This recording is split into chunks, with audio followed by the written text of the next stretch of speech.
అందరికైతే ఈ ముచ్చట ఎవరికి జరంత అర్థమైతలేని ముచ్చట ఉంది. ఎందుకంటే ఈ మరి అఘోరి ఈ వర్షిని వీళ్ళిద్దరికి ఎడగలవచ్చు, వీళ్ళకు ఎట్లా పరిచయం కావచ్చు.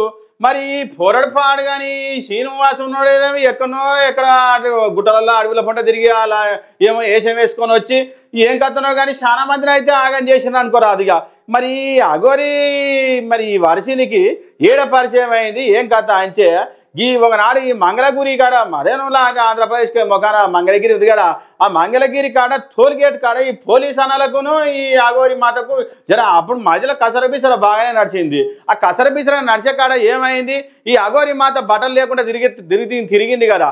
ఈ బట్టలు లేకుండా తిరిగేసరికి ఈ పెయి మీద బట్టలు కప్పనికి ఈ వర్షిని పిల్లాడు ఉంటే పిలిచి ఆయనతో బట్టలు కప్పించారట.